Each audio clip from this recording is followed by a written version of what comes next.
ኮማንደር ጌታ እየታደሰ እባላለሁ። የደቡብ ወሎ ማረሚያ ቤቶች መምሪያ ኃላፊ። አጠቃላይ መምሪያው በፍርድ ቤት ትዕዛዝ የሚላኩ የህግ ታራሚዎችን ተቀብሎ የእርምት አገልግሎት ይሰጣል። ከዚህም አኳያ የሚላኩ የህግ ታራሚዎች ሰብአዊ መብታቸው ተከብሮ አጠቃላይ ወንጀል ጠል ሆነው ታርመውና ታንጸው ወደ ማህበረሰቡ እንዲቀላቀሉ የማድረግ ስራ መምሪያው ይሰራል።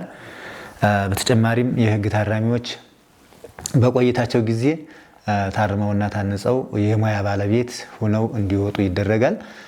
በዚህም በማረም ማነጽ የስራ ዘርፎች ተሰማርተው የኮንስትራክሽን ስራ፣ የእደ ጥበብ ስራዎች፣ የብረታ ብረት ስራዎች፣ የሰብል ልማት ስራዎች ላይ በከፍተኛ ሁኔታ ተሳታፊ ይደረጋሉ። በዚህም ስራ ሰልጥነው ራሳቸውንና ቤተሰቦቻቸውን የሚረዱበት አጋጣሚ አለ።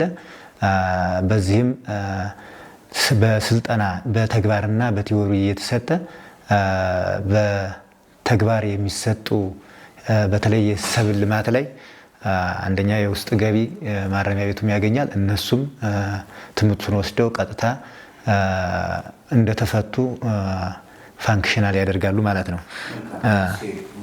መልካም። የህግ ታራሚዎች ወደ ማረሚያ ቤታችን ከመጡ በኋላ አጠቃላይ የባህሪ ሁኔታቸው እንዲቀየር ሁለት የምክር አገልግሎቶች አሉ።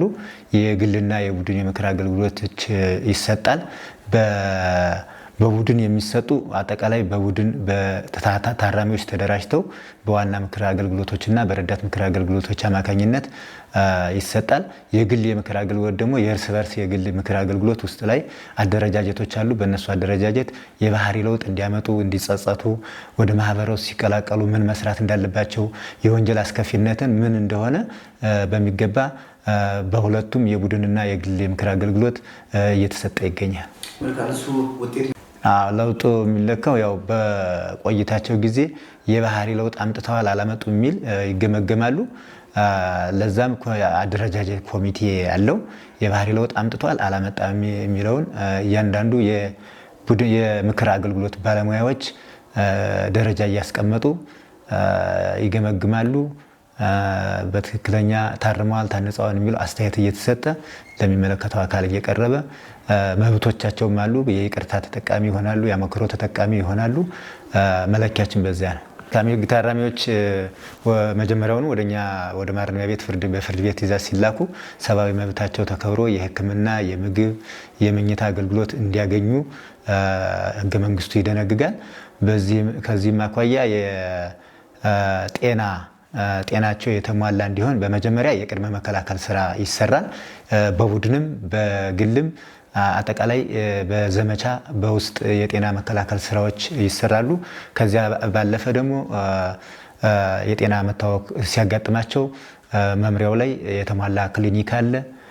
ክሊኒክ ውስጥ ይታከማሉ። ክሊኒኩ ከአቅም በላይ ከሆነ ወደ ሪፈራል ሆስፒታል ሂደው ይታከማሉ። እስከ ግል ድረስ ሐኪም ካዘዘ ወስደን የምናሳክምበት ሁኔታ አለ።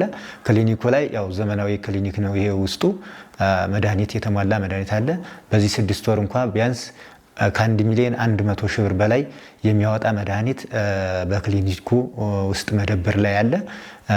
ከዚህ ከኛ ክሊኒክ የሌሉ መድኃኒቶች በሐኪሞች በዶክተሮች ሲታዘዝ ከውጭም እየተገዛ ከቀይ መስቀል ከቦሮ ሆስፒታል ከዚያም አልፎ በጣም አስቸጋሪ ከሆነ ከግልም እየገዛን የምናቀርብበት ሁኔታ አለ። በተመሳሳይ ዋነኛው ደግሞ የሰብአዊ መብት የምኝታ አገልግሎት ንጹህ የምኝታ አገልግሎት ማሟላት ነው።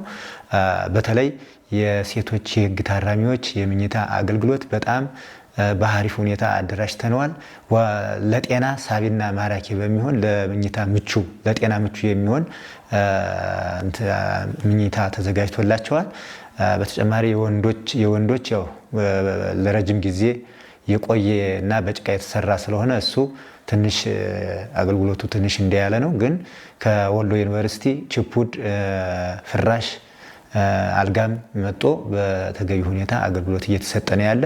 ከምግብ አኳያ ያው መንግስት የበጀተላቸውን በጀት 55 ብር በቀን ቁርስ፣ ምሳ፣ እራት እንዲጠቀሙ ይደረጋል። ጥራቱና መጠኑን የጠበቀ ሚኑን የጠበቀ እያቀረብን እንገኛለን። ያው 55 ብር በቀን ለአንድ የህግ ታራሚ በቂ ስላልሆነ ያው ለመንግስት ጥያቄው ቀርቧል። አሁን ባለው ደረጃ ግን በተበጀተላቸው በጀት መሰረት አገልግሎት እያገኙ ይገኛል።